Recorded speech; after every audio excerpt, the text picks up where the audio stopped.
আলুর দাম কমার বদলে প্রতিদিনই হু হু করে বেড়েই চলেছে। রাজধানী কটকের বাজারে 1 কেজি আলু বিক্রয় হচ্ছে 60 টাকা কেজি দরে, আবারও কোথাও কোথাও 70 টাকা কেজি দরেও বিক্রি হচ্ছে। এই নিয়ে সেখানকার সাধারণ জনতা বিক্ষোভ দেখাচ্ছে। কিন্তু এ রাজ্যে ছবিটা উল্টো। আলুর দাম কমার জন্য রাজ্যের পুলিশ বর্ডার পেরোতে দিচ্ছে না আলু বোঝাই লরি। বর্ডারে আটকে রয়েছে একাধিক লরি। 15 থেকে 20 দিন হয়ে গেল ভিন রাজ্যে আলু রপ্তানি বন্ধ, কিন্তু এখনও কলকাতার বাজারে আলুর দাম 45 থেকে 50 টাকার মধ্যেই ঘোরাফেরা করছে। এই রাজ্য থেকে আলু না গেলে ওই রাজ্য থেকে আসবে না মাছ এবং ডিম। শুধুমাত্র আলুর জন্য উড়িষ্যার সীমান্তে মাছ এবং ডিমের লরি আটকে দিল উড়িষ্যার স্থানীয় জনতা। তাদের দাবি, বাংলা থেকে পর্যাপ্ত পরিমাণে আলু উড়িষ্যায় না এলে তারাও বাংলায় ঢুকতে দেবে না প্রয়োজনীয় ডিম এবং মাছ। তাহলে কি বাংলার মুখ্যমন্ত্রী এবার চাপে পড়ে যাবে? তাহলে কি বাংলায় ডিম এবং মাছের টান পড়তে পারে? মাছ এবং ডিমের দাম কি বাড়তে পারে? কি জানা যাচ্ছে?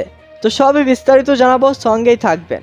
এদিন সকালে বাংলা উড়িষ্যার সীমান্তে মাছ এবং ডিম ভর্তি লরি লাইন দিয়ে দাঁড়িয়ে থাকতে দেখা গিয়েছে।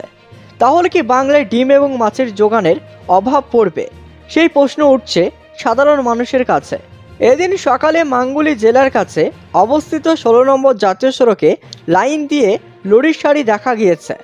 স্থানীয় সূত্রের খবর, কিছুদিন আগে উড়িষ্যার রাজধানী কটকের বাজারে 1 কেজি আলু বিক্রয় হয়েছে 60 টাকা। এই নিয়ে স্থানীয় বাসিন্দাদের মধ্যে ক্ষোভের সৃষ্টি হয়েছে। স্থানীয় সূত্রে জানা গিয়েছে, কখনো কখনো আলু 70 টাকা কেজি দরেও বিক্রি হয়েছে। ইদানিং উড়িষ্যার বাজারে আলু এখন বাংলার বদলে উড়িষ্যা থেকে আসছে। শুধু তাই নয়, উড়িষ্যার বেশিরভাগ আলুর গোডাউন এখন খালি পড়ে আছে। বাংলা থেকে কেন আলুর লরি উড়িষ্যায় যাচ্ছে না, সেদিকে উড়িষ্যার প্রশাসন নজর রাখছে। শুধু আলু নয়, আলুর পাশাপাশি নিত্য নিয়মিত সবজির দামও বহুগুণ বেড়ে যাওয়ার ফলে স্থানীয়দের মধ্যে বিক্ষোভের সৃষ্টি হয়েছে। অন্যদিকে আলুর দাম কিছুতেই কমছে না কলকাতার বাজারেও। শহরতলির বাজারেও আলুর দাম যেন কমে গিয়েছে এমনটাও নয়।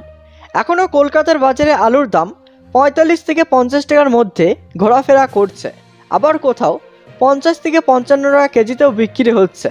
এদিকে আলু ব্যবসায়ীদের ধর্মঘট উঠে গিয়েছে। তারপর অনেকেই আশা করেছিলেন এবার হয়তো আলুর দাম কমবে, কিন্তু তেমনটা হলো না, কমলো না আলুর দাম।